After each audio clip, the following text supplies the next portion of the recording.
Church Home Bible Study, and it is Tuesday, August 16th, 2016. Can't believe it's already this far into August. We're halfway through. School starts next week. Crazy. Yeah, lots of activity going on around. But let's go ahead and get ready for our study. We're studying in 2 Samuel. And so we'll be at 2 Samuel chapter 18 if you want to get your Bibles or your device ready. And if you're studying with our outline, we're on page 103 in your outline. And so we'll go ahead and open in prayer and then just jump right into our study. Lord, we're grateful for your word. Your word is life. Jesus said he was the bread of life. Well, it's your word. It is our bread. It's our manna. It's what we feast on tonight for our spirits. And we just invite you, Holy Spirit, to teach us, bring us into the areas of thought that we need to be in. Help us to set aside all the issues of the day and to focus our minds and our hearts on the Word and what we can learn from the Word. And we thank you for wisdom that can come as we gain knowledge and understanding. And we just invite you to teach us so that we can develop that wisdom. And we thank you for it, Lord, in Jesus' name. Amen. Amen. All right, we are in our study of In Search of a Godly Leader, where we've been studying through 1 Samuel, 2 Samuel, and 1 Chronicles. And 1 Chronicles is a sort of a duplicate story book that goes along with 2 Samuel, which records the life of David pretty much. And so we've come through to lesson 11, where we're beginning to see what we have been seeing. Sam. Yep, there's Sam. We're page 103, 2 Samuel 18. We have seen this lesson we've called David reaps from the seeds he sowed.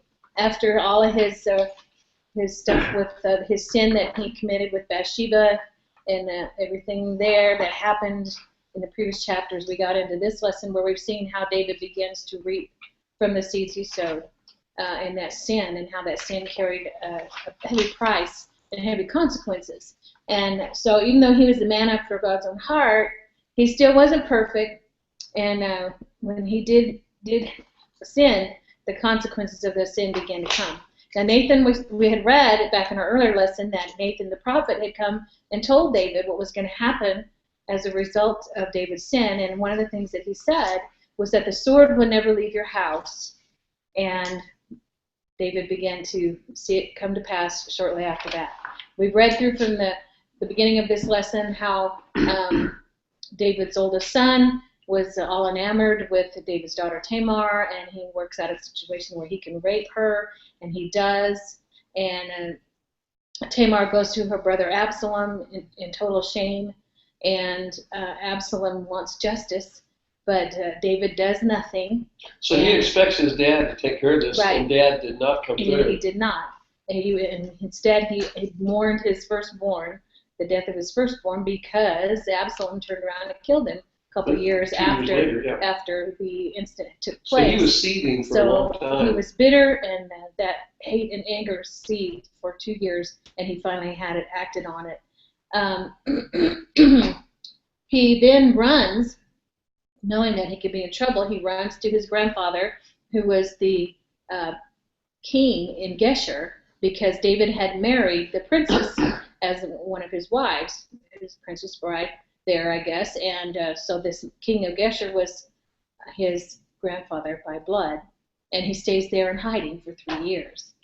And during that 3 years, after David got over the death of Amnon as part of his grief, he really longed to see Absalom, but he wouldn't go get him. So Joab arranged a way to convince David to bring Absalom back. But David said, "Okay, I will, but I don't want to see his face." And so Joab brings Absalom back to Jerusalem, and then Absalom, after 2 years of not being able to be a part of the court business or involved in David's life or see David, Absalom says, "I can't deal with this. Get me an audience with the king." Wow. And so... Yeah, because he was invited back. They brought him back. Right. And he wouldn't see him. That had to be no. And for 2 years, right, because he wanted to be all involved in what was going on in the palace. But it was like David was punishing him in that sense. It was still punishment. And so Joab, after being coerced heavily by Absalom, Joab sets up a meeting, and Absalom comes in before his father, kneels before him, low to the ground, in an apparent humble state, supposedly. It says that David kissed him, but yet we see that there still really is no reconciliation there. Absalom's humility was probably false humility, and David just kissed him because it was expected of him. He still didn't have his heart in it at all. So Absalom decides, okay, I'm going to go over to Hebron, and after he gains favor amongst the people, and then he tells his dad through deceit. Through deceit, he goes to Hebron, and we've seen all this, how he's set up to be able to form a coup against his father and take over the kingdom. And so he gains supporters, and then word comes to David that Absalom is going to be taking Jerusalem. So David runs. He takes all his warriors and his mighty men and the people and runs from Jerusalem, and they escape trying to go across the river. David's top counselor, Ahithophel, defects to Absalom. And so David with loses David's blessing, right? No, the other guy. No. Absalom it takes Ahithophel as his main counselor, and then when the priests tried to escape with David, David told them to go back. You remember why David told them to go back to the city? Your sons can send messages. It began the intrigue. You can be my informers, yes. The CIA and he said, MI6 David stuff. says, I need you to stay. Absalom has no beef with you. I need you to stay in Jerusalem so I can get an idea of what's going on. And so they used the two sons of the priest to be their couriers, their message couriers. And so they are becoming informants. Plus, David's best friend, Hushai, was going to go with David, and David said, no, I need you to go back into Jerusalem, and I need you to go into the court and offer yourself to the king Absalom as a servant and to advise you as you have for me, and then that way I'll know what's going on. Now, how hard do you think it was for him being David's counselor, and now he's got to talk this guy into being his counselor, and then all the intrigue and the lies he has to pretend? And well, he's doing it in order to protect David. Well, he had a purpose, but yes. He still had to sell it. Right. Because the guy says, hey, you're David's guy. Yeah, people accused him of being a spy, but he really was sent there by David to spy, but yet he was very convincing. So Absalom lets Hushai stay in the court. And we saw as David was leaving that he seemed defeated. Here he was a mighty warrior, and yet he did not do much to try to stop what Absalom was doing. We found out that Absalom really didn't know what to do, so he asked Ahithophel what he should do, and Ahithophel says to Absalom that he needs to do a sneak attack against David before they get very far from the city. And he tells him, he says, well, just kill David only and not the other people. Well, Hushai panicked when he heard what Ahithophel told him, and Hushai says, wait, I have a better idea. And then Hushai decides that he says that, he's the spy, he's David's spy in there, and he advises that Absalom set up for a full-scale assault, which means call all of Israel together, gather all the men of Israel together as warriors, and then we can attack David, we can attack them this way, and people will see you leading an army. Absalom, you will look good in the eyes of the people of Israel. He convinced Absalom, if you do this 12,000 men, they're going to get their rear ends kicked, and then they're going to flee, and you're not going to be able to stop the panic. You need to have a whole army come against David. Right. He's that vicious and that tough. Yes. And it actually gave David time to escape. Right. Very That's successful. what Hushai was doing, was trying to give David time. So after Absalom says, hey, I like Hushai's idea better, Ahithophel leaves, and he goes to his home, sets his home in order, and he commits suicide. He hangs himself because he knows what's going to happen. He knows what's going to happen, and he knows his life is pretty much over because David's army is going to wipe out Absalom's. And he knows when David's come back from the town, he's a dead man. So he just decided to end it himself.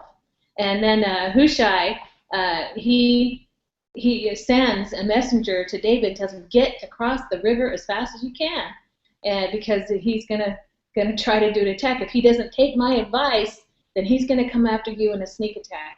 So David hurries the people. They go off and they end up in Mahanaim. But even in the intrigue of that, didn't the priests and their sons? And then somebody saw them, and they had to hide. They're tracked down. We're going to get killed. Yeah, this is quite all this intrigue. This is quite a movie here. Yeah. We said People are amazed truth when is they more read entertaining this. than fiction most of the time. Okay, And so David then knows he's going to have to prepare for battle. And so he divides up his mighty men. He has all of his followers as mighty men. And he has some of the men from Gath that became loyal to him.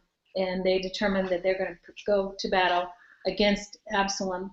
But David he divides the army into three. He puts Joab over one, Abishai over another section, and then the Gittite, he puts over another section of his army. And between the three, they very successfully fight against Absalom's army. Thousands of soldiers from Absalom died that day. But David, before he sends them out, he tells them, don't harm Absalom. Don't harm Absalom. And that's what they were told. Okay, so let's go to verse 9 in chapter 18, 2 Samuel 18, verse 9. And we'll look at verses 9 through 18. And we're going to see what happens during this particular battle and what happens to Absalom. And this will be where we were ending last week. Go ahead, Rick. The New Living Translation. During the battle, Absalom happened to come upon some of David's men. He tried to escape on his mule, but he rode beneath the thick branches of a great tree. His hair got caught in the tree. His mule kept going and left him dangling in the air. When David's men saw what happened and told Joab, they saw Absalom dangling from a great tree. What? Joab demanded. You saw him there and didn't kill him? I would have rewarded you with 10 pieces of silver and a hero's belt. I would not kill the king's son even for 1,000 pieces of silver. The man replied to Joab, we all heard the king say to you and Abishai and Ittai, for my sake, please spare young Absalom. And even if I had betrayed the king by killing his son, and the king would certainly find out who did it, you yourself would be the first to abandon me. Enough of this nonsense, Joab said. And he took 3 daggers and plunged them into Absalom's heart, as he dangled, still alive, in the great tree. 10 of Joab's young armor bearers then surrounded Absalom and killed him. Then Joab blew the ram's horn, and his men returned from chasing the army of Israel. They threw Absalom's body into a deep pit in the forest, piled a great heap of stones over it, and all Israel fled to their homes. During his lifetime, Absalom had built a monument to himself in the king's valley, where he said, I have no son to carry on my name. He named the monument after himself, and it is known as Absalom's monument to this day. Okay, so Absalom went out to battle when David didn't, and noticed that a gentleman saw that Absalom was hanging from a tree. His head or his hair got caught in branches of a tree as he was going through the forest, and the man tells Joab about it, and Joab is angry that the man didn't kill him. Why was he so angry that the man didn't go ahead and kill Absalom? Well, that's the one enemy. If you kill, it stops the war. You take out the head. Right, exactly. And he knew also that David would never be able to return to Jerusalem as king as long as Absalom was still alive, because Absalom was going to fight it tooth and nail, because this is what he had set out to do from the beginning. So Joab did not want Absalom alive.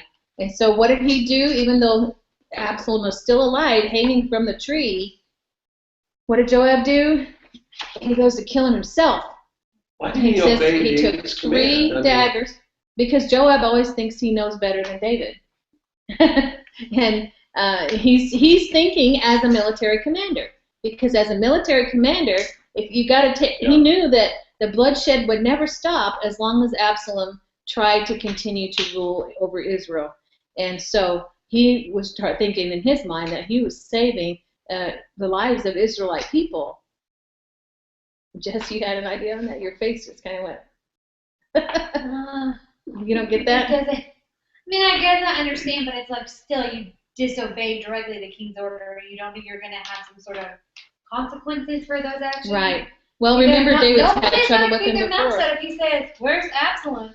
You don't come back with him alive like he asked you to, then somebody is going to squeal on you, and what you did, it doesn't matter that you're second in command, you screwed up, you're in trouble. He's already gotten in trouble with David once because he killed Abner, who had been Ishbosheth's military commander. So he kind of had a history of this. Yes, this is how Joab rolled. This was his MO. Violence was he was his, a very violent man. he's mad because he's lost his home because of them having to hide and run from Jerusalem. They've all been kicked out of their Should have homes. stood and fight. Huh? And so, so Joab, he's ready to take over however they can. And he did go ahead, and he says he took 3 daggers. It was as if one wasn't enough. And he stuck 3 daggers in Absalom's heart, and then he threw him up onto the ground, and then 10 of Joab's armor bearers then beat him the rest of the way dead. Normally you have 1 armor bearer. What's with the 10? Well, is he that maybe inflated ego? It could be an ego involved there. Who knows? But we're also told there at the end of that passage that Absalom himself had already made a monument to himself. So you can see there was even pride, a severe pride issue going on for Absalom. But once Absalom is dead, all the warriors return home. All the warriors of Israel return home. And now we got to see what's going to happen now that Absalom is dead. So, Sally, if you want to pick up there from verse 19, we're in 2 Samuel 18:19, Okay. and go through 32, and we're going to see what happens when David gets news of what's happened in their battle. 19. Top left. Then Zadok's son, Ahimaaz, Better selling. Yes. let me run to the king with the good news that the Lord has rescued him from his enemies. No, Joab told him. It wouldn't be good news to the king that his son is dead. You can be my messenger another time, but not today. Then Joab said to a man from Ethiopia, go tell the king what you've seen. The man bowed and ran off. But Ahimaaz continued to plead with Joab. Whatever happens, please let me go too. Why should you go, my son? Joab replied, there will be no reward for your news. Yes, but let me go anyway, he begged. Joab finally said, all right, go ahead. So Ahimaaz took the less demanding route by way of the plain and ran to Mahanaim. Mahanaim ahead of the Ethiopian. While David was sitting between the inner and outer gates of the town, the watchman climbed to the roof of the gateway by the wall. As he looked, he saw a lone man running toward them. He shouted the news down to David, and the king replied, if he is alone, he has news. As the messenger came closer, the watchman saw another man running toward them. He shouted down, here comes another one. The king replied, he also will have news.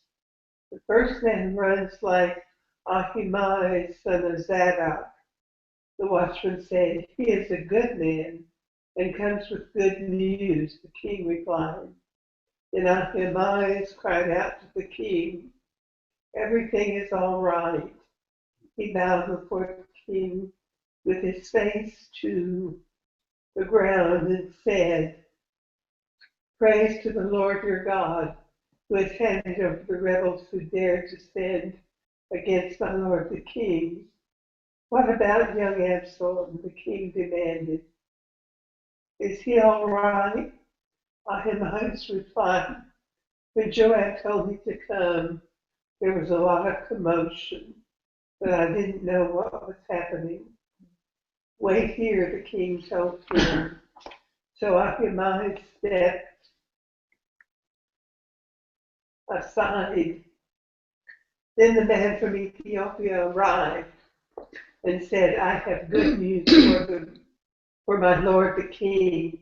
Today the Lord has rescued you from all those who rebelled against you. What about young Absalom? The king demanded. Is he all right? And the Ethiopian replied, may all of your enemies, my lord the king, both now and in the future, share the fate of that young man. Okay. So Ahimaaz feels like it's his responsibility to tell the king what's happened in the battle. After all, he's been the messenger between Hushai and David for a little while. He's been the one that's been going back and forth bringing messages from the priest to Zadok. And so here he wants to take good news to David about the battle, that they won the battle. But Joab refuses to let Ahimaaz go inform David about the day's events and what had happened. So why would you think Joab would refuse to let Ahimaaz take the message to David? He didn't want him to rat him out for killing Absalom. Okay. That's a good point. Or he would be killed himself for taking that message. Okay. That could be part of it. Joab knows that David has a history of killing the messenger when they bring bad news. So he knows that if he sends a more dispensable messenger, in Joab's mind, the Cushite man or the man from Ethiopia was a more dispensable messenger. And so he doesn't want the priest, the high priest's son, Ahimaaz, to be executed because of the news. He'd rather have the more dispensable messenger be the one that tells the news to David. So he sends one of the man from Ethiopia who was operating as a mercenary, most likely, which is a paid soldier from another place. So he wasn't even an Israelite, but he was fighting for David's side and underneath Joab as its commander. Now, and we know that Ethiopia is actually south of Egypt. So he was from quite a ways away. His homeland is quite a ways away from actual Israel. Okay, so why then would Ahimaaz keep hounding Joab? Let me take the message to David. Let me take the message to David. Why do you suppose he did that?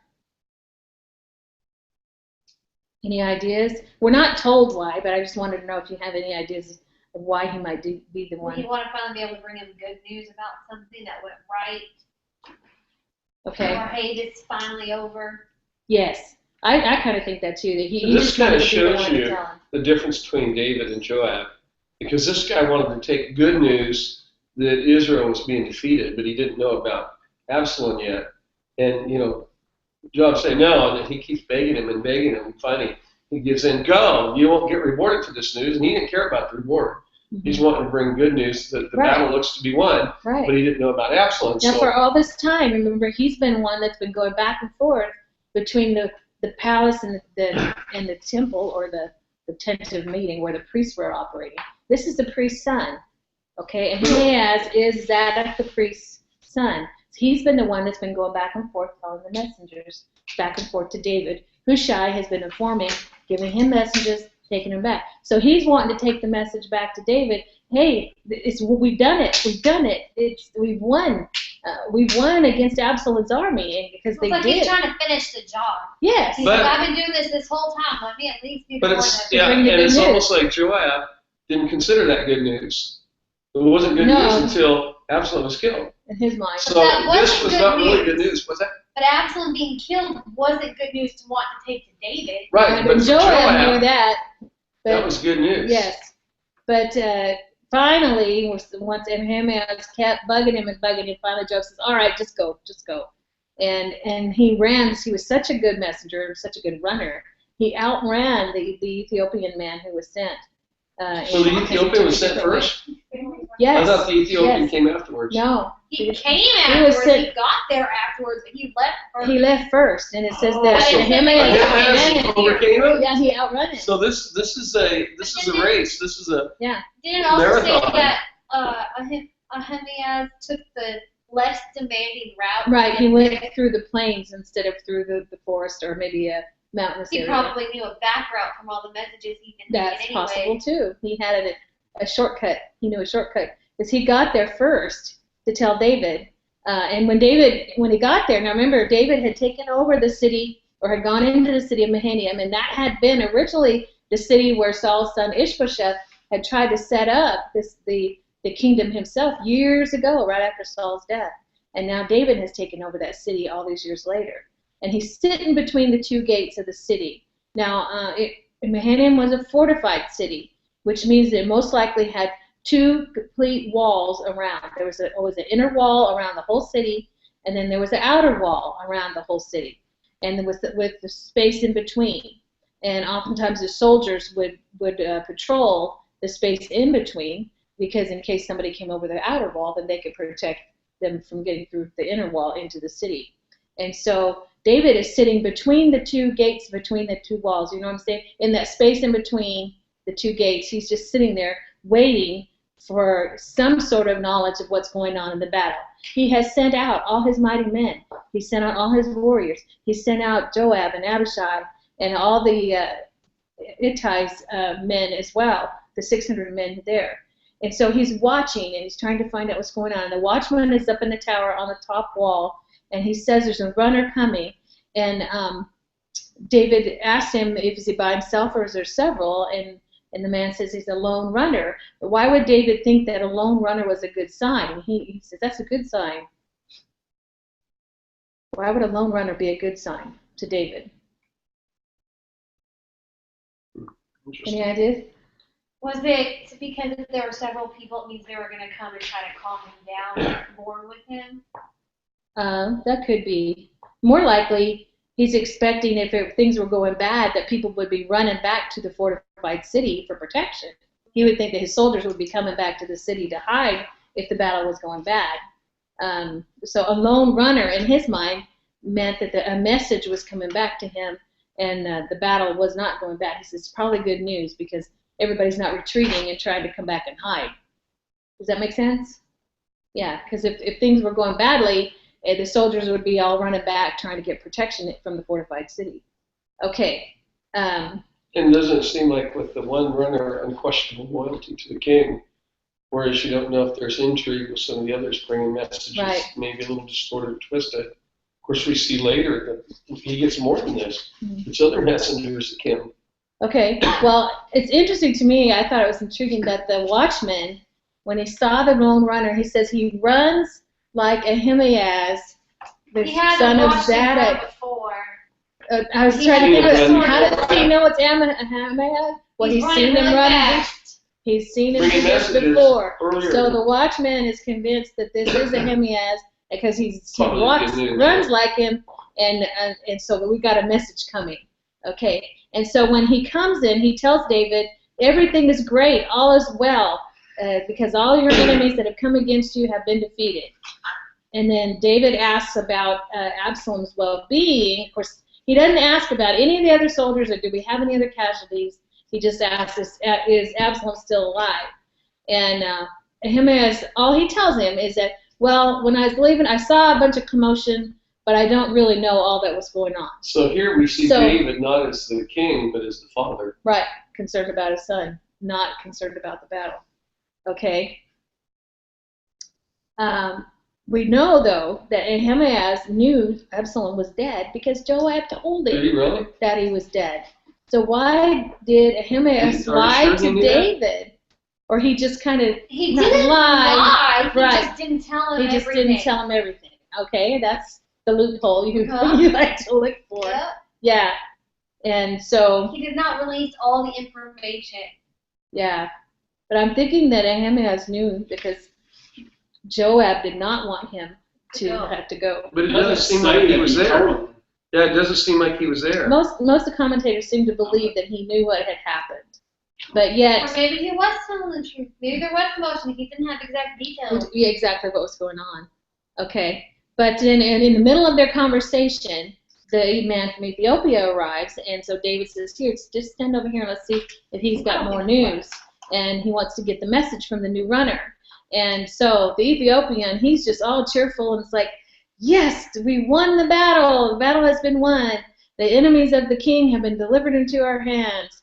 And first thing David says, what about the young man Absalom? He didn't ask anything else. He just wanted to know what was going on with his son. And the Cushite actually responded pretty diplomatically, didn't he? Because he says he didn't really actually blurt out, well, Absalom's dead. He didn't actually say that. He stated it in a way that it seemed like good news. He states, well, I just wish that anyone who rises up against the king would be as Absalom is. You know, and so obviously David's going to probably figure it out, but yet he didn't want to say it in a harsh way. He said it in a very diplomatic way. So that sounds like a non-answer. Yeah. Sorry. Go ahead. I said that sounds like a non-answer to me, like we're hearing on TV all the time. Yes. Well, it sounds like to me Ahimaaz and the Ethiopian, neither one wanted to actually say the words. But even if they knew, it wasn't part of their message. They brought a message. They were bringing so. message from the war. They did not want to say anything about Absalom. And they may have known what could happen. From the words that the Ethiopian spoke, David knows what's happened. Let's continue. I think Verse his whole 33. purpose was like, hey, let me let him down easy so he doesn't throw a spear at me. Right. And for the very reason because it Joab never didn't went want well to for messengers that came with bad No, news. it never did. Okay, Akua, let's go ahead and we'll see, because David immediately sums up the situation, verse 33, and we'll go all the way into chapter 19, verse 8. Go ahead. The king was overcome with emotion. He went up to the room over the gateway and burst into tears. As he went, he cried, "Oh, my son Absalom, my son Absalom! If only I had died instead of you. Oh, Absalom, my son, my son." Going into chapter 19. Word soon reached Joab that the king was weeping and mourning for Absalom. As all the people heard of the king's deep grief for his son, the joy of that day's victory was turned into deep sadness. Mm-hmm. They crept back into the town that day as though they were ashamed and had deserted in battle. The king covered his face with his hand and kept on crying, "Oh, Absalom, my son! Oh, Absalom, my son, my son!" Then Joab went to the king's room and said to him, "We saved your lives today, and the lives of your sons, your daughters, your wives, and concubines. Yet you act like this, making us feel ashamed of ourselves. You seem to love those who hate you and hate those who love you. You made it clear today that your commanders and troops mean nothing to you. It seems as if Absalom had lived and all of us had died. You would be pleased. Now go out there and command your troops, for I swear by the Lord that if you don't go out, not a single one of them will remain here tonight. Then you will be worse off than ever before." So the king went out, took his seat at the town gate, and as the news spread throughout the town that he was there, everyone went to him. Meanwhile, the Israelites who had supported Absalom fled to their homes. Okay, so it didn't take David any time to figure out what the Ethiopian's message meant. When he actually, even though he said it very diplomatically, there was no doubt in David's mind Absalom was dead. And of course, no one told him how it happened or what was going on there, but he immediately just gets up from the gate, he goes to his room, and he begins to grieve. And this was a really agonizing blow to David. And really, it's hard to not sympathize with him. As a parent, it's hard to not sympathize with his heart there and his outburst of emotion. But his words show that all thoughts of the victory of the battle were gone, and it was all blotted out. Well, the fact that they said loss. they came back in shame, covering their face, in dishonor. It's almost like they came back in defeat, not victory. We'll talk about that in just a second. Yeah, that's exactly how he's making him feel. What do you sense in David when you see him doing this? Oh, my son, Absalom, if only I had died in your place. What do you sense in him? Well, No, go ahead. we did this in a Bible study that I went to in the Baptist church before we met. And the strange thing was, the Bible is so powerful that every time we read that about David saying, "Oh, Absalom, my son," it would bring tears to my eyes. And I'm not a big crier, and at that time I had not lost a child. And then later, Right. when that happened to me, I remembered that. Yes. How David. And I thought that God was telling me something that was going to happen. Oh, wow. Wow, that's amazing. Which I just would assume but never know. But Right, right. Maybe they're trying to prepare you. I think it's the Right. deepest parent pain any parent can Yes, face the loss of a is child. losing a child. Yes. Because you never Well- expect that. You're never planning. You never. Never expect to outlive your No. children. Yeah. No, even when you know it may be coming, like I did, you still are not really prepared. And the funny thing is, well, it's not funny, but it's strange.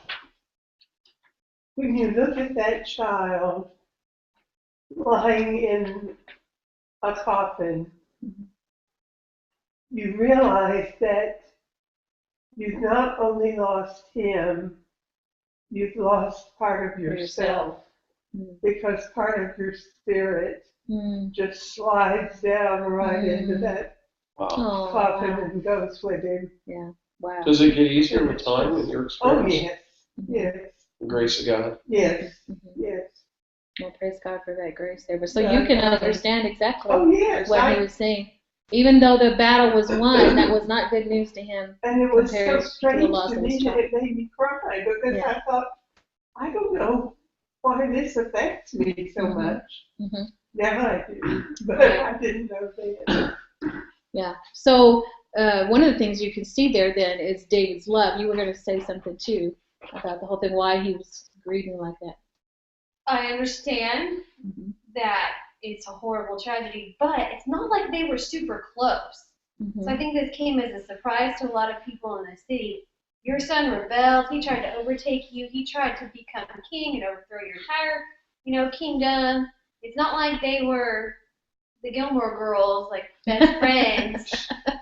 Where I think it would have been more devastating if they had been close and he had done that. Then they were apart for 5 years, Mhm. didn't see each other or anything, and now this.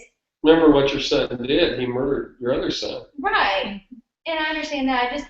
I don't think his grief matches up with where they were in their relationship. That's Okay. good. Good point. Okay. All right. It's like it's- And I think part of the he was reason, grieving missing that time that he could have Yes. spent with him that he chose but there not could be a to. whole nother reason why On that grief top was of so that. severe too. Anita, you have a thought on that? Maybe it was guilt because That's he what I had was not gonna say. agreed. He had not fostered. He had not forgiven him. Okay. And the guilt himself of the whole thing that he's reaping from what he sowed because of his sin, that the sword would not leave his house, he's feeling that now. It's like, wow, he feels responsible for what has happened. Well, he is responsible. Even though it was Absalom's An interesting disobedience thought that here. brought it about, though. When you see his like Jess was saying, the level of his grief for his son Absalom, and all these people are coming back from the battle who risked their lives, who laid down their lives, who were willing to die for the king. And of course, Joab rebukes them there. But think of this: they had been more loyal to him than his own son. Right.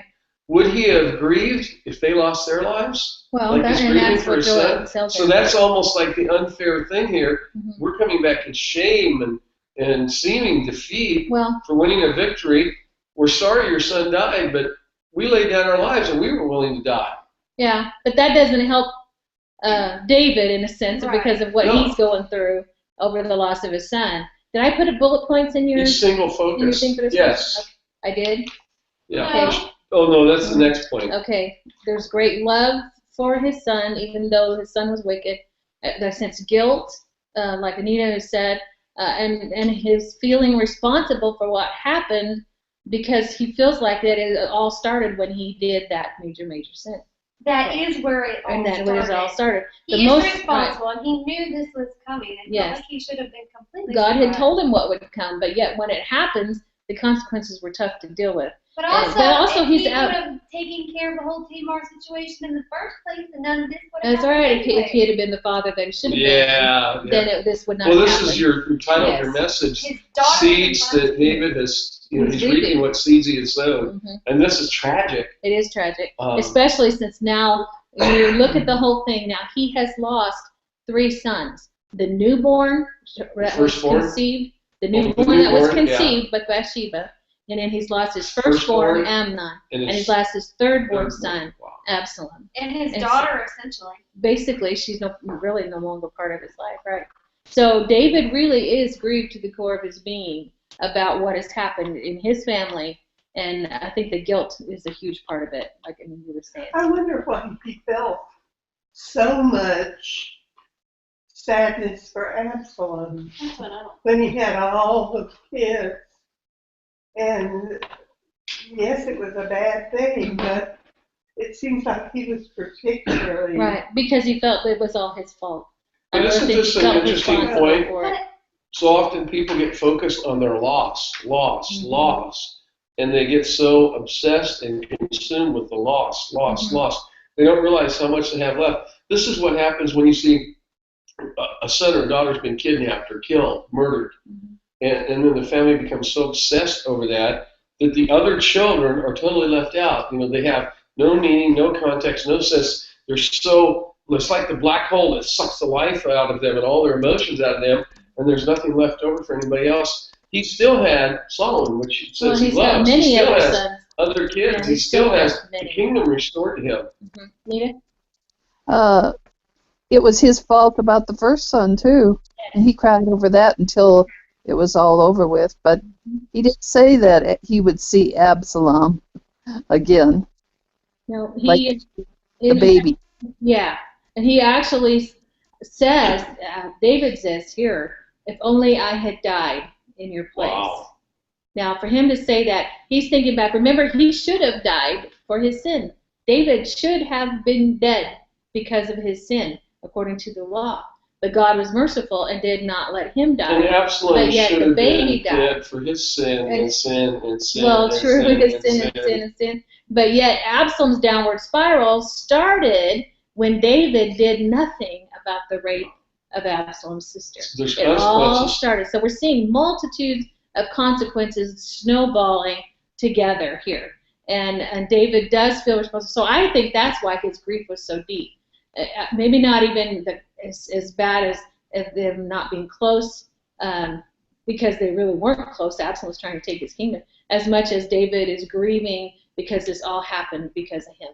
And he sees that, and now he wishes he were dead. He wished he had died. But at the same time, it's not like Absalom didn't have it coming in the first place. He was coming into a war with a very small army against a huge one. Yes. What Absalom are should the odds have. that he's going to make it out, even if they intentionally were supposed to take it easy on them? There's not. He could die in the forest. Just. Well, my question is, Yeah, well, way back. hang on just a second. By rights, Absalom should have already been dead because Absalom had murdered his brother. But it was justified. Well, but David did nothing really except ban Absalom from his presence. He did not follow the law in the whole thing with that either, because he didn't want to do anything to his son. And that's why the whole thing happened in the first place. because he did not hold them accountable for their actions. And this is what kids turn out like when they get participation trophies. okay. They turn out into entitled kids who can't take their actions and actually handle being in the Yes, and this is one of the things we're going to see in our life lessons. We were learning you do about. not put boundaries amongst your children. We're learning about the you're gonna differences have this between the kind of generations and how they respond to authority and conflict and stuff. And one of the things about the millennial generation is they become confrontational, whereas you have others that kind of back away from conflict. A point I want to make about Absalom, back in verse 9 of the previous chapter, it said he happened to come upon some of David's men. And another one says he unavoidably met the servants of David. And I'm thinking, here's the king with, 120,000 soldiers? Troops, yeah. What's the dude doing alone? Where's everybody else? Where's his armor bearers? Yeah. No, why is he riding out there under a tree that he can get his head cut? Probably he was running to escape. Oh, yeah, but where's the rest of his army? How did David with his little... The rest of his army was out there fighting while Absalom was running away like a scared little kid. No, but he's running away. But where's his guys he should be with? Where's his armor bearer? Yeah, well, out he there should fighting. be. Where's the guys that are supposed to protect the king? Yeah. The It king. just shows you he took off. Yeah, he was scared since he was losing. Yeah, exactly. All right, now, Kui, you had a thought on that? Come on, Kuh. I see the wheels turning, but no words coming out. Let me see, the word's already left. Oh, okay, the words already left. Okay, That's all right. If you don't have anything you want to say, that's fine. Okay. The effect, I asked a question here, what effect did David's wailing and mourning have on the people that were returning from battle? Now, Rick is They already came back alluded to. ashamed of Yes. what they did instead of proud of what they accomplished. Yeah, here he sent them out with They commanders. did their job. They did their job. His mighty men. These are his mighty men. They laid their lives on the line. Yes, and Does that yes. tell us how many of their men died? It doesn't seem like any. It doesn't seem that David lost any from what we see there. We know that they killed Those tens are of thousands. great returns.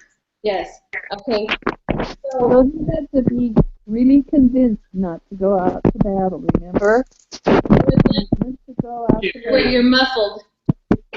battle. He wanted to go out to battle, but he was convinced not to. Right, because they didn't want him to die. Right. Right, and so here again, just like with Bathsheba, he didn't go out to battle. 2 different reasons. 2 different reasons. Yeah, he didn't lead the charge either time, and there were disastrous results both But times. it wouldn't have gone well for him that way either. Oh, well, If he had led it into battle. you mean back before? No, if David had led his mighty men into the battle, Mm-hmm. he would have been killed first. Everyone would have been gunning for him first, and then. We don't know that for over. sure. His mighty men might have been able to take care of him. But his people now that are coming back, instead of coming to a hero's welcome, which is what it should have been, they come in feeling like they need to sneak back into the city, like they're ashamed that they actually succeeded. And this makes Joab mad, furious. Go ahead. I said that if David had went, he'd have let Absalom go, and then would his men have turned on him, or how would that have went? Because he would have let Absalom go. Yeah, and they probably would have really been upset. You see, because the normal way that they would deal with warring kings is they would not kill the king in battle. They would take him as prisoner, bring him back, parade him through the streets as the conquered foe, and then the king or whoever he chooses to allow them, they execute the man in public, in front of everyone. They usually would behead them. And I didn't think David was going to do that, though, either. Well, we know that he wouldn't have done that. But that's how it should have been taking place. And yet David just can't even think about that. And Joab, he tries to slap some sense into David because he is fed up with how David is reacting here. Now remember, Joab was the one that actually did the job. He's the one that started it by putting 3 daggers in the guy's heart, and then he lets his guys beat him to death so he dies faster. And so what does he say to David in an attempt to slap some sense into him? Any ideas? Hey, your men put their lives on the line for you, and you're not even grateful for it. Yeah. Okay. David's reaction really is getting to him. He is so angry, and this is the second time where should have been needed to be done, and David didn't do it. Back when Abner was in there, and then this whole thing with Absalom. Twice David should have done something. Joab did do it, and yet David is acting this way. Joab can't deal with it. Nina, any thoughts? Well, Joab told him that all the men would desert him if he didn't go out there and change his attitude. That's right. These guys that fought for you, they are going to just decide that you're not worth it, and you're going to lose all of your valiant warriors. And so he's discouraging his warriors by his behavior, and he's going to wake up tomorrow morning and not have an army left or anybody staying loyal to him. And so you would have lost all respect for the man who's mourning over the death of your warring king that you killed in a battle that he commanded you to do. Yes, and so it's a mess that David's creating here. So he basically demands that David pull himself together.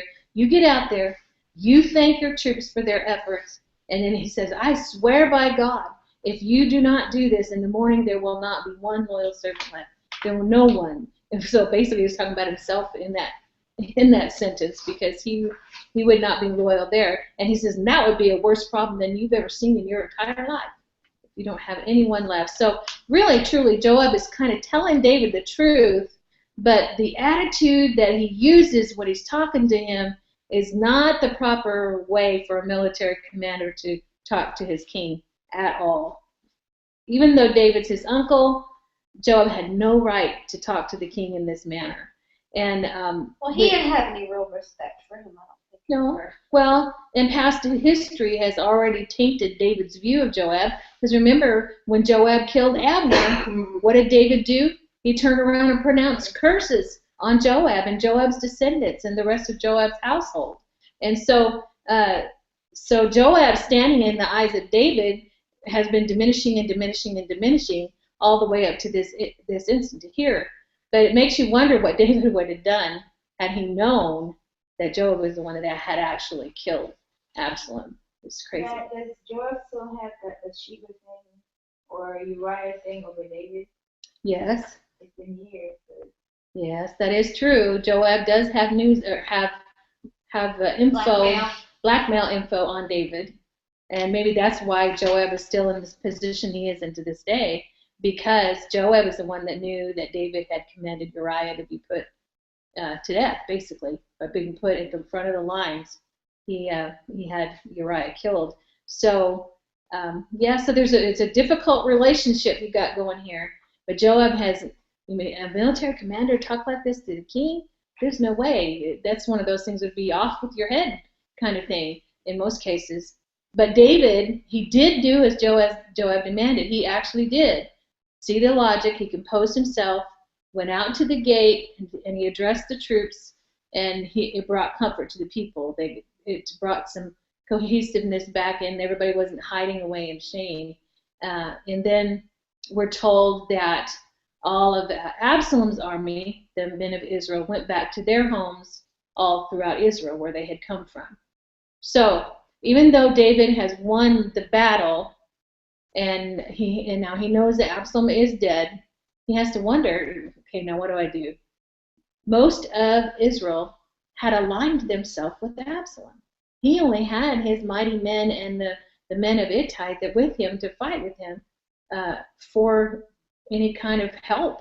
And you think that those people that had aligned themselves with Absalom are going to just let David march right back into Jerusalem and pick up where he had left off a few weeks earlier? No, it's getting touchy. Let's see what does happen as we continue in chapter 19. We're going to see what goes into thinking about returning to Jerusalem. What do we do now? Absalom is dead, but yet he has an entire army that was loyal to him. Can David really truly be king in Israel anymore? Go ahead, verse 9 through 14.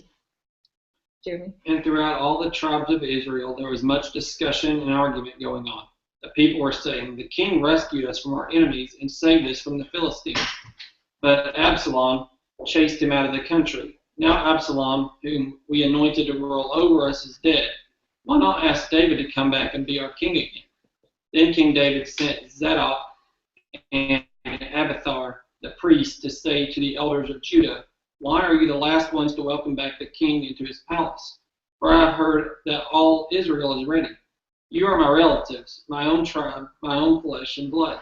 So why are you the last ones to welcome back the king?" And David told them to tell Amasa, "Since you are my own flesh and blood, like Joab, may God strike me and even kill me if I do not appoint you as commander of my army in his place."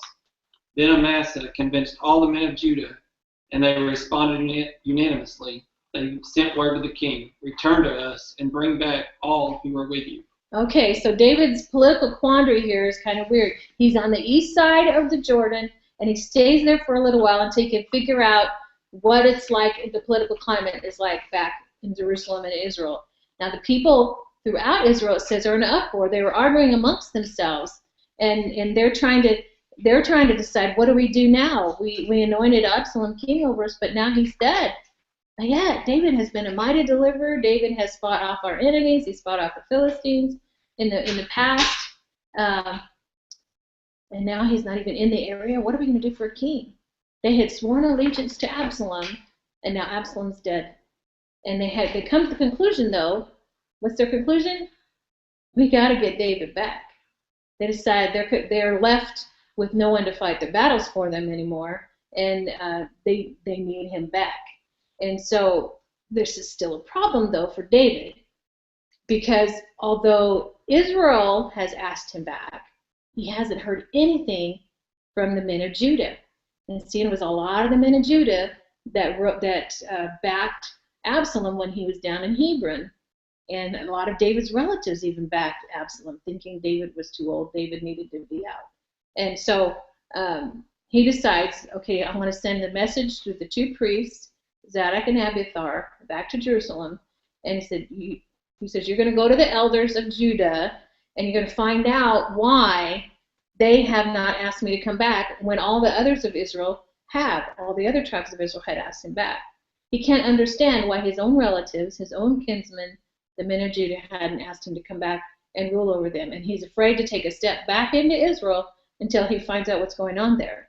And so his message also asks the priest to talk to Amasa. Now remember, Amasa was his nephew that was the commander of Absalom's army.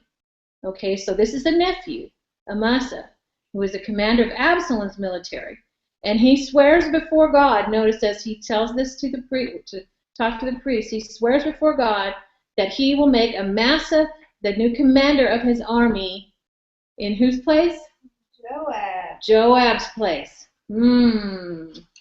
Interesting. So why would David offer, this is a question I put in your book, why would David offer to make Amasa his military commander instead of Joab?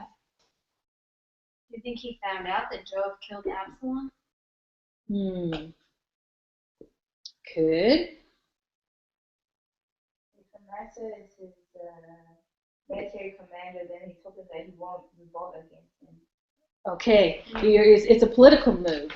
It really is a political move, plus a little bit of personal decision put in there as well.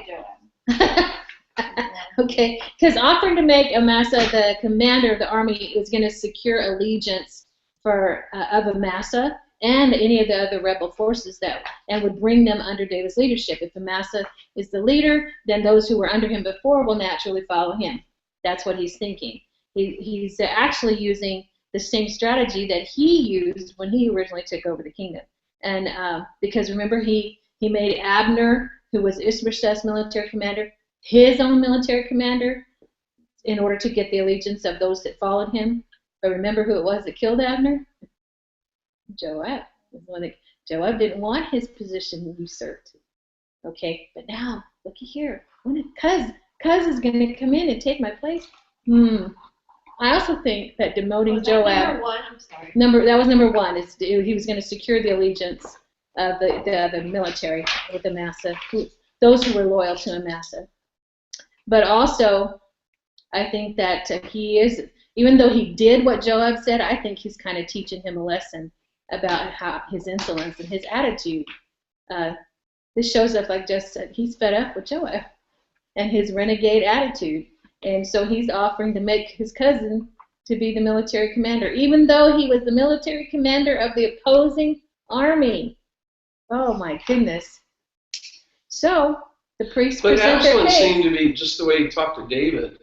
Absalom? No, Absalom. Joab seemed to be the guy who's disrespectful to the king. Yeah. The way he talked to him there, saying everybody's going to leave you, and Yes. I mean, he really was disrespectful to the king. He's so speaking truth. Not surprising that he's going to be But you demoted. can speak truth and not being in the way that exactly. And you don't talk stupid. to the king this way. And this isn't the first time he's had to deal with Joab's insolence. And so he offers the job to Amasa. And so when the priests present David's case to the elders of Judah, verse 14 tells us that David actually won over their hearts unanimously when he asked them about what's going on. And so they accept Judah's offer, and they extend an invitation for him to return home to rule over Judah as well. And of course, Amasa is part of their relatives. He's one of the people of Judah, just like David was, because he's David's nephew.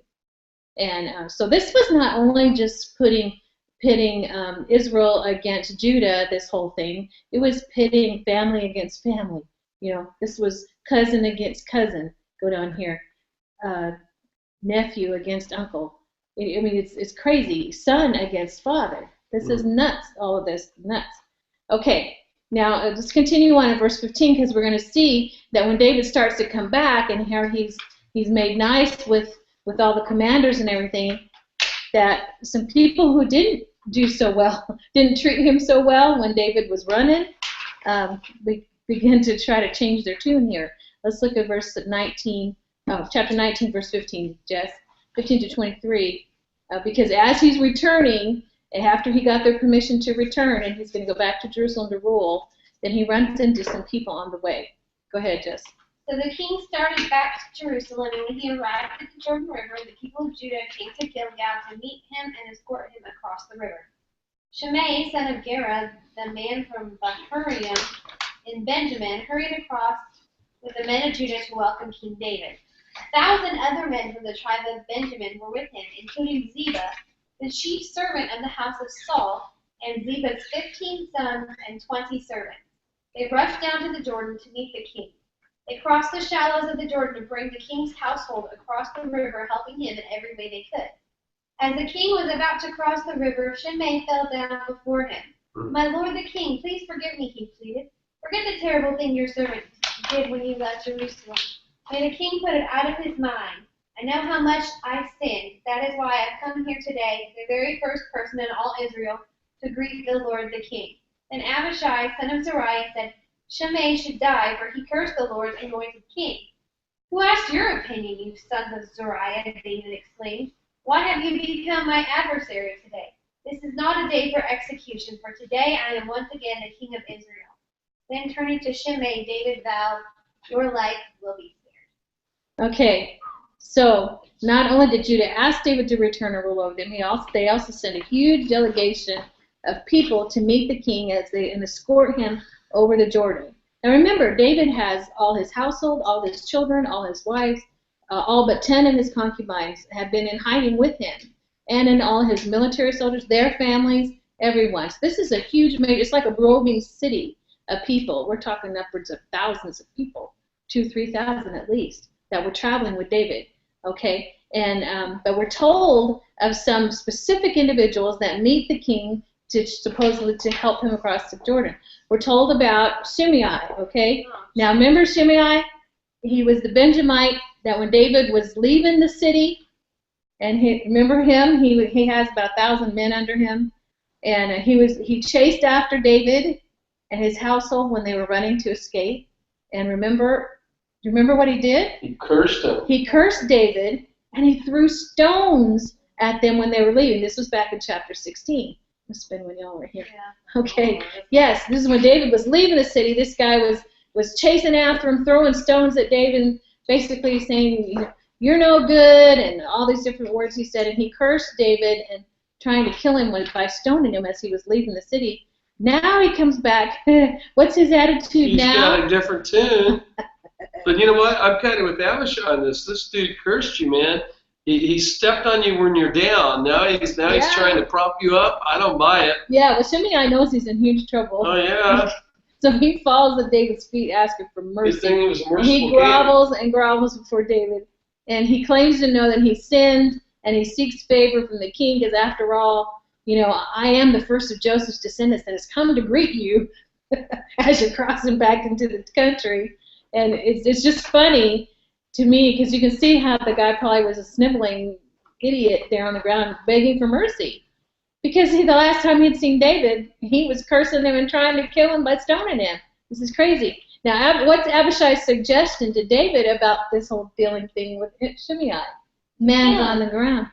Abishai says, off with his head. Same thing as last time. Yeah. He hasn't changed his opinion of this guy. Yeah, so he says, and he probably won't.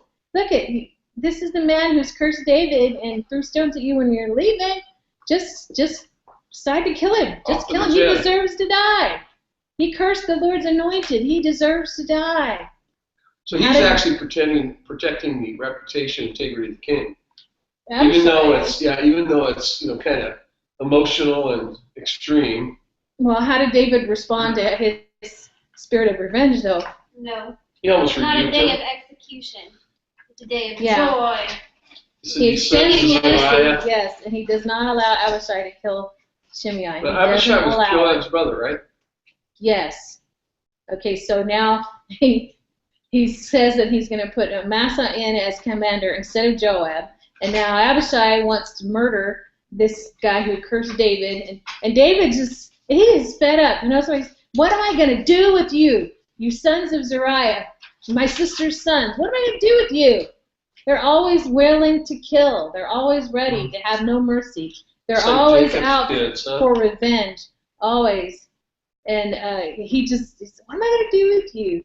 Shall any man be put to death today in Israel? Don't you know I am returning as the king over Israel? It's a good day. Why would we want to kill anybody? That's what he's basically saying.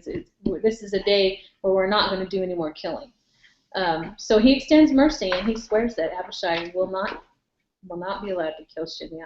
But he also saw someone else. Not only did he see Shimei, but who else approaches him as he's crossing back into the territory? Ziba. Yes. The servant of Mephibosheth. You had asked about earlier what happens with this guy. Okay. Ziba and his 15 sons and his servants come across to meet David and assist him. Now remember what happened when David was leaving? They met him with grain and food. Ziba came Blessed with him. all kinds of provisions. The young man. And then Ziba said, when David asked him about Mephibosheth, what did he say? Oh, he stayed in the city, man. He's not supporting you. Right. He led David to believe that Mephibosheth had become loyal to Absalom in hopes of gaining back the throne himself. He totally misled David. Lying. Lying. And so at that time, David granted to Ziba all of Mephibosheth's estate. And so now, when David's coming back to the city, he's afraid he's going to lose what he'd gotten. And so he comes running to David, falling all over himself, trying to help him. Now, do you get the idea there that something's fishy in his motives? He's wanting the stuff. Who? Just like Shimei, he's trying to plead for his life because he knows that they will discover the truth. Uh-huh. And He's either manipulating. ask him back or kill him. Yeah. He's manipulative, big time. Yes. But since David just pronounced that nobody should be killed that day, he figured he'd go under that day so he doesn't get killed. Right. That's Okay. a weak moment. Uh-huh. And so he's Get a going to, promise. yes, trying to be kind, try to get a promise. Yes, so this is kind of a fishing motivation here. And you notice in verse 18, I thought was interesting, it tells us that there was a ferry boat that was used to bring David and his household across the Jordan. And actually, that's the first instance in the Old Testament where a ferry boat is mentioned. That's the first time it's ever mentioned. And so by sending that ferry boat over to help David and all the people come back, Judah is definitely extending the red carpet treatment to David as he's returning. And another individual comes to meet David as well, and that's in the next section, but we don't have time to go through that because Mephibosheth is now going to try to approach David and straighten out the situation. So we'll have to get into that next time. But Ziba and Shimei are now at the mercy of David, and just like consequences of our choices before have turned around to haunt us and could bite us in the backside, and so they're doing everything they can to try to save face in that whole situation. And so we'll see what happens as David gets back into Jerusalem, and we'll go through the life lessons that we've learned, because there's several things that we've learned from this section, and I hope you're getting an understanding as we're analyzing this, because when you go verse by verse and you talk about how the people are acting and the sense that you get, it becomes more to the story than just the story of the events. You start sensing how different ones are feeling. You start sensing the motives of their hearts. You start sensing different quality character traits about the individuals. And notice how we saw Absalom spiral from a man full of justice at the beginning of the story about Absalom and his sister, and then by the time Absalom's dead, his character has just spiraled downward due to all of his rage and revengeful heart and his hatred. We've seen David change in just basically being a defeatist in the whole thing, and just letting whatever Absalom's going to do is going to do, and just going with it. And yet, when they fought back to try to save face, David's army won, and then he's upset because Absalom was lost or was killed. And so it's just you see how stuff that has happened as a result of decisions and choices have. In a sense, this is a great victory for the kingdom, Yeah. but a great personal tragedy for the family. Yes, for David specifically. Very tragic. The whole thing was tragic, to have the son try to rip the kingdom away from you. I mean, that's tragic in itself. But then it was even more tragic to David. David was willing to just let him take it. That's why he left the city. He was willing to just let him take it. He just didn't want to kill him or his family, the others in the family. As was per usual with a new conquering king. The conquering king would destroy or take over the women from the prior king, which is what Absalom tried to do as well. So we've seen some crazy character things going on here, and hopefully are seeing some real strong lessons that can be learned about parenting, about mercy, about love, about family, because he definitely had a dysfunctional family going on there, that's for sure. And we'll see even more of that as we continue. But Lord, we are thankful for what we're able to learn from your word. We are thankful that it does teach us, and things are there for our examples, and we say that a lot. Examples for good and examples for not so good, and to show us how not to behave. But I'm just so thankful that you are a good God, and that you are righteous and just, and you do not change. We can trust Jesus Christ the same yesterday, today, and forever. And we are so thankful for the unchangeableness of the perfection of our holy God. And we thank you, Lord. We thank you, Lord, that we can trust in that faithfulness. We can trust in that unchangeableness. And that you are going to be steady in character, regardless of what men may do or men may choose. And we thank you for that. And I thank you that your love and your mercy is the overarching umbrella to everything else that you are. And we thank you for that, because we are recipients of that love and that mercy. And then grace as well on a daily basis. We thank you, Father, for your grace that's extended toward us each and every day. And we do love you. We thank you in Jesus' name. Amen. Amen. Amen. Amen. Amen. Thanks, guys, for hanging out with us. And we will see you on the other side. That Google Hangouts is changing their thing where they're going to stop allowing Hangouts in the middle of September. So we'll let you know what we'll have to change in order for everybody to still stay connected. It'll be YouTube Live. Yeah. Oh, okay. It'll be a live stream thing, because Google is going to stop, middle of September, they're going to stop Hangouts. Not Hangouts, but Hangout Air. Hangout on air, yeah. Yeah. Oh, We'll let you know. okay. I'll be sad. Thanks, Sam. Thank you. Have a good week. Thank you, you too. We shall see you hopefully soon. Love you. Hi. Okay. Yeah. Right. Bye-bye. Good night, guys. Good night.